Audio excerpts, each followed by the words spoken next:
बच्चों, शैवाल अर्थात एल्गी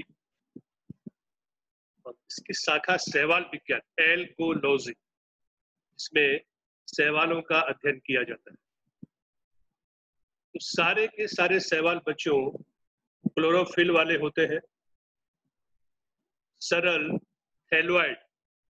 थैलाइड मतलब जहां पे भी बच्चों थैलोइड शब्द आएगा, थैलस शब्द आएगा, इसका मतलब वनस्पति का ऐसा शरीर जिसमें जड़, तना और पत्ती का अभाव होता है। वनस्पति के ऐसे शरीर को जिसमें जड़, तना और पत्ती नहीं होती है उसे थैलस कहते हैं, और जिनमें थैलस होता है उसे थैलोइड कहते हैं। शैवाल कैसे है? क्लोरोफिल युक्त है, सरल है, थैलोइड है अर्थात इनमें जड़, तना और पत्ती आपको नहीं मिलेगी। क्योंकि बच्चों ये क्लोरोफिल युक्त है तो ये स्वपोषी होते हैं।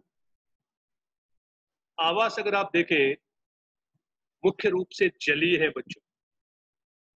अलवणीय और लवणीय दोनों प्रकार के जल में पाए जाते हैं। मीठे और खारे दोनों प्रकार के पानी में पाए जाते हैं। इसके अलावा ये उन स्थानों में भी होते हैं जहां नमी मिलेगी, जहां नमी पाई जाएगी। नमी युक्त पत्थर है, जैसे आप बहुत सारी चट्टानें देखते होंगे जिसमें शैवाल लगी है, क्योंकि वहां पे कहीं ना कहीं नमी होती है, पानी होता है। मिट्टी में मिलेगी जहाँ पे नमी होगी। जो लकड़ियां हैं, जो नम लकड़ियां हैं, वहां मिलेगी आपको। इनमें से बच्चों कुछ ऐसे हैं जो कवक के साथ सह जीवन गुजारते हैं। इन्हें लाइकेन कहते हैं। ये हमने कवक में भी पढ़ा। कुछ ऐसे हैं जो बच्चों प्राणियों के शरीर पे होते हैं, चिपके होते हैं। जैसे स्लॉथ बेयर है, स्लॉथ रीछ बोलते हैं बच्चों। ध्रुवीय रीछ है, उसके पूरे शरीर में जो बाल होते हैं बच्चों, उस पे क्या चिपका रहता है? शैवाल चिपकी रहती है। ये है आवास। अगर आप इसका शेप और साइज देखें तो शैवाल के माप और आकार में बहुत भिन्नता होती है। ये आप हर चीज में लिख सकते हो। कोई सजीव एक जैसे नहीं होंगे बच्चों, माप और आकार में भिन्नता होगी। इनका माप माइक्रोस्कोपिक सूक्ष्मदर्शी से लेकर बहुत बड़े बड़े हो सकते हैं। सूक्ष्मदर्शी अर्थात एक कोशीय शैवाल जैसे क्लैमिडोमोनास, एक कोशी है। कॉलोनी में रहते हैं बच्चों बॉल वॉक्स, एक पूरी कॉलोनी बनाते हैं। जैसे हम लोग कॉलोनी बनाते हैं, ये भी कॉलोनी में ही रहते हैं। तंतुमय धागे की तरह, जैसे यूलोथ्रिक्स। अगर आप डायग्राम देखें बच्चों,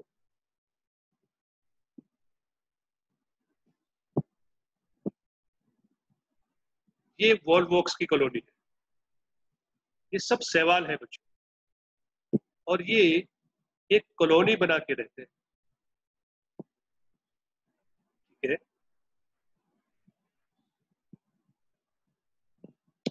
कुछ तंतुमय मिलेंगे आपको, जैसे यूलोथ्रिक्स है।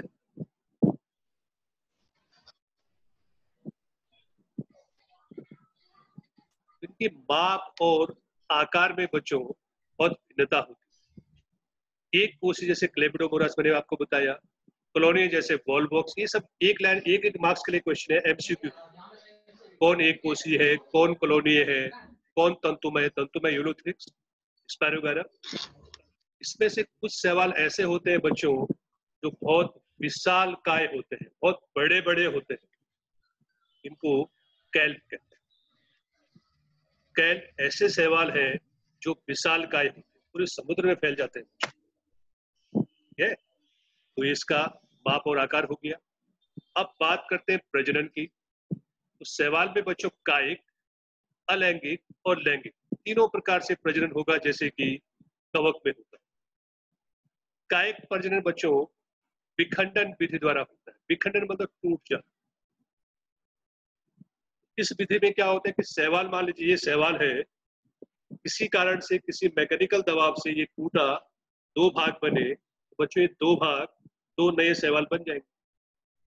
इसे विखंडन कहते हैं। अलैंगिक प्रकार में बच्चों ये बीजाणुओं द्वारा जनन करते हैं, और सामान्य रूप से ये बीजाणु जू स्पोर कहलाते हैं। जू मतलब प्राणी, प्राणी नहीं है ये। लेकिन क्योंकि एक जगह से दूसरी जगह जा सकते हैं, इसीलिए बच्चों इनको जू स्पोर कहते हैं। इनमें कसाभिका होती है, सींग जैसी रचनाएं होती है, और उसकी सहायता से ये पानी में तैर के एक जगह से दूसरी जगह चली जाती है। क्योंकि ये गमन करते हैं बीजाणु, इसलिए इसको जू स्पोर कहते हैं बच्चों। अंकुरण के बाद ये जू स्पोर नए पौधे में बदल जाते हैं। लैंगिक जनन बच्चों दो युग्मकों के जुड़ने से होता है। ये युग्मक कसाभिका वाले हो सकते हैं, और अगर युग्मक आकार में समान है बच्चों, तो इसे आइसोगैमिट कहते हैं, समयुग्मक कहते हैं, जैसे क्लेबिडोमोनास। फ्लैजेला विहीन हो लेकिन समान हो, स्पैरोगैम। समयुग्मक फ्लैजेला युक्त क्लेबिडोमोनास, समयुग्मक लेकिन फ्लैजेला विहीन तो स्पैरोगैम।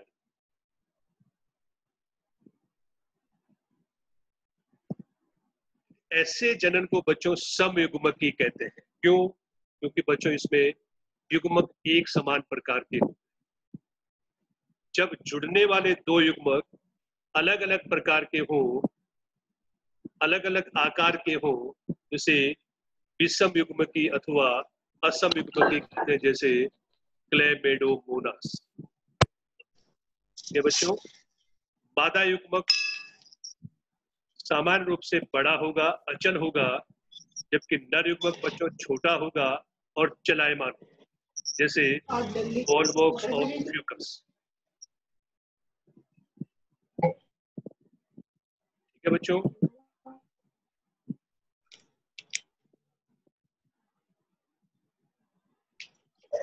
बटोले सीख रहे थे।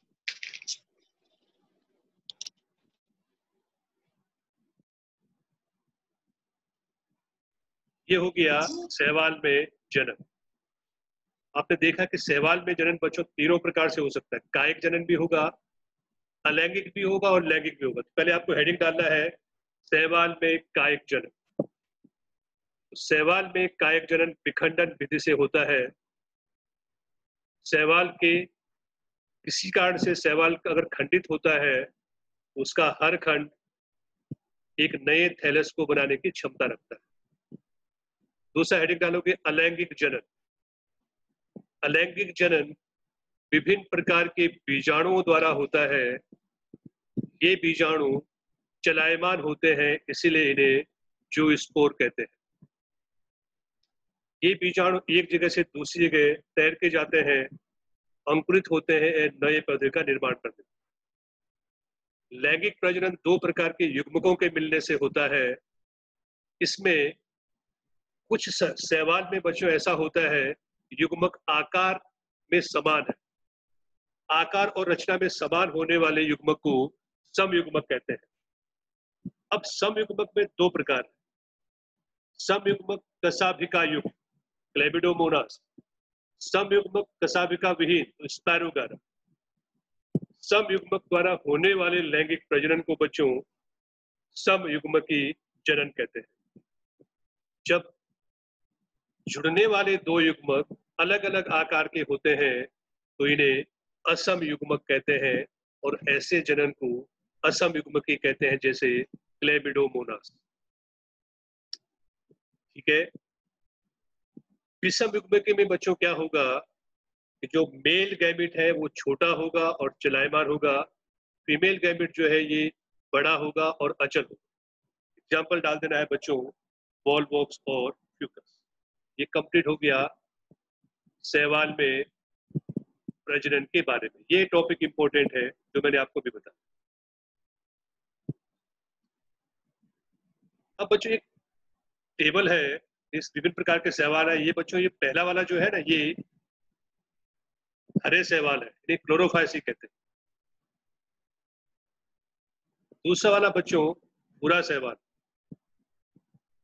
और तीसरा वाला लाल शैवाल। दूसरा वाला फियोफाइसी है और इसे रोडोफाइसी कहते हैं। तो तीन प्रकार के शैवाल को आपको पढ़ने हैं। हरे शैवाल अर्थात क्लोरोफाइसी, भूरे शैवाल अर्थात फियोफाइसी, लाल शैवाल अर्थात रोडोफाइसी। ठीक है। एग्जाम्पल आप याद कर सकते हो, देखो वॉलवॉक्स, क्लेमिडोमोनास, कारा, ये हरे सवाल में आते हैं। पूरे सवाल में लेमिनेरिया, फ्यूकस और डिक्टियोटा, डिक्टी करना है इसको, डिक्टा लिखा है, डिक्टियोटा। लाल सवाल पोरफायरा और पॉलीसाइफोन। बच्चों टेबल आप लर्न कर लो, एक टेबल दी हुई है, तीनों प्रकार के सवाल का सब कुछ इसमें आपको वर्णन मिल जाएगा मैक्सिमम। 3 प्रकार के सवाल है, देखो क्लोरोफाइसी, पियोफाइसी और रोडोफाइसी। सामान्य नाम बच्चों क्लोरोफाइसी को हरा सवाल कहते हैं, पियोफाइसी को भूरे सवाल कहते हैं और रोडोफाइसी को लाल सवाल कहते हैं। प्रमुख वर्णक देख लो, हेडिंग आपको क्या क्या याद करना है, देखो डिवीजन, सामान्य नाम, प्रमुख वर्णक, संचित भोजन। भोजन को किस स्वरूप में ये अपने शरीर में संचय करके रखते हैं, कोशिका भित्ति कैसे बनी है, फ्लैजेला कसाबों की संख्या कितनी है और उनकी निवेशन की स्थिति क्या है, किस प्रकार से ये कहाँ लगे होते हैं और किस आवास में पाए जाते हैं। पहले मान लीजिए अगर वर्णन करने के लिए क्लोरोफाइसी, तो बच्चों ये पॉइंट लिखो, इसे हरे सवाल कहते हैं। इनमें मुख्य वर्णक ए, क्लोरोफिल ए और बी होता है, संचित भोजन स्टार्च के रूप में होता है, कोशिका भित्ति सेलुलोज की बनी होती है, फ्लैजेला की संख्या 2 से 8 होती है, सब समान होते हैं और सीड्स पे लगे होते हैं। ये अलवणीय जल, लवणीय जल, हरा जल तो वही हो गया, हर प्रकार के जल में पाए जाते हैं। 5-6 पॉइंट तो आप यहाँ से बन जाएंगे। अगर मैं क्वेश्चन पूछता हूँ कि क्लोरोफाइसी का वर्णन करो, 5-6 पॉइंट बच्चों ये हो गया। क्वेश्चन आता फियोफाइसी का वर्णन करो, पूरे सवाल कहते हैं इनमें क्लोरोफिल ए और ई होता है, सी होता है बच्चों, क्लोरोफिल ए और सी, फ्यूकोजेंथिन भी साथ में होता है। संचित भोजन मैरिटोल, लेमिनेरियन स्टार्च होता है बच्चों, सेलुलोज और एल्जिन, कोशिका भित्ति सेलुलोज और एल्जिन के बनी है। फ्लैजेला की संख्या 2 है और इन दोनों एक समान नहीं है, एक छोटा होता है एक बड़ा होता है और साइड में लगे होते हैं, जैसे ऊपर वाला उसके सीड्स पे लगा था, ये साइड में लगे।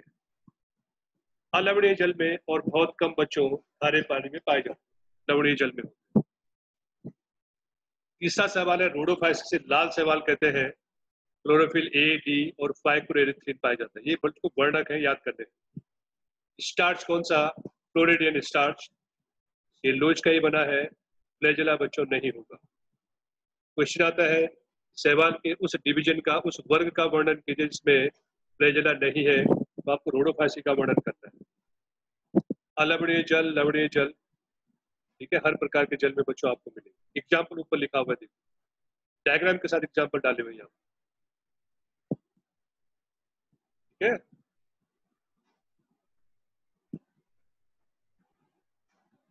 शैवालों का महत्व, बच्चों ये जो हेडिंग है ये है शैवालों का जैविक महत्व। 1 नंबर में भी आता है और 2 नंबर में भी।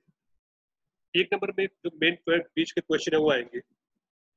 शैवाल बच्चों क्योंकि ये स्वपोषी होते हैं, प्रकाश संश्लेषी होते हैं, तो जिस आवास में पाए जाएंगे, जिस पानी में पाए जाएंगे, वहां ऑक्सीजन उत्पन्न करते रहे और ये ऑक्सीजन उस पानी में पाए जाने वाले सजीवों को, दूसरे प्राणियों को श्वसन में काम आती है बच्चों। तो पहला महत्व क्या लिखोगे, शैवाल प्रकाश संश्लेषी होते हैं, ये प्रकाश संश्लेषण के द्वारा ऑक्सीजन मुक्त करते हैं, ये ऑक्सीजन पानी में घुलती है और दूसरे प्राणी जो पानी में रहते हैं उनको श्वसन के लिए उपयोग में आती है। जलीय आवास में बच्चों ये प्राथमिक उत्पादक है, अर्थात जलीय आवास में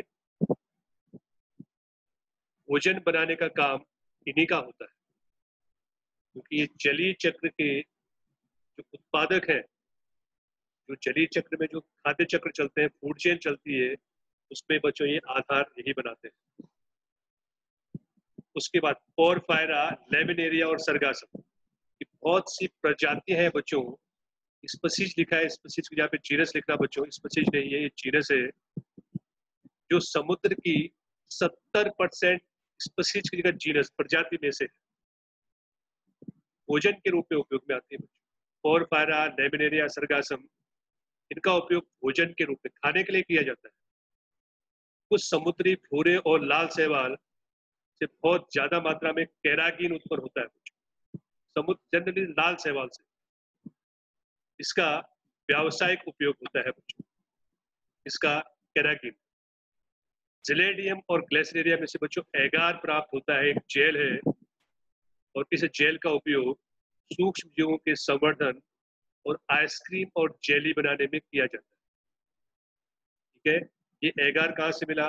जिलेडियम और ग्लेसरेरिया नामक शैवाल से। कहाँ उपयोग होता है? सूक्ष्म जीवों के संवर्धन में, जो कल्चर मीडिया बनाते हैं, संवर्धन माध्यम, उसमें इसका उपयोग होता है। आइसक्रीम और जेली जो आप खाते हो, उसको बनाने के लिए भी एगार का यूज होता है। क्लोरेला और स्पाइरुलिना एक कोशीय शैवाल है। एक साथ दिख रहा बच्चों, एक कोशीय शैवाल है। इसमें प्रोटीन की मात्रा बहुत ज्यादा होती है। इसका उपयोग बच्चों अंतरिक्ष यात्री, स्पेस में जो लोग रहते हैं, रिसर्चर रहते हैं, साइंटिस्ट रहते हैं, तो वो भोजन के रूप में, प्रोटीन सोर्स के रूप में क्लोरेला और स्पिरुलिना का यूज करते हैं। स्पाइरुलिना, ठीक है, ये इसका हो गया महत्व। शैवाल आपको पता है कि 3 वर्गों में बांटा है आपने, क्लोरोफाइसी, फियोफाइसी और रोडोफाइसी। बच्चों ये ऊपर पूरा टॉपिक आपने पढ़ लिया है, उस टॉपिक को देखते हुए आप इनके बारे में लिख लें। ठीक है, चाहो तो ऊपर जो लिखा वही याद कर लो, और चाहो तो इसमें जो लिखा वो याद कर लो। यहाँ केवल आपको एक्स्ट्रा क्या मिलेगा? एग्जाम्पल मिलेंगे, क्लोरोफाइसी, फियोफाइसी और रोडोफाइसी।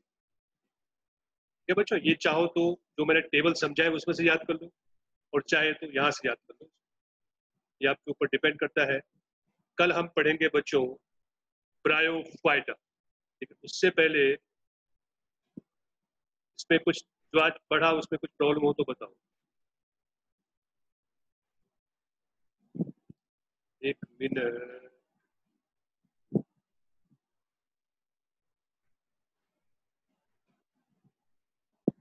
ये टेबल लर्न कर लो बच्चों।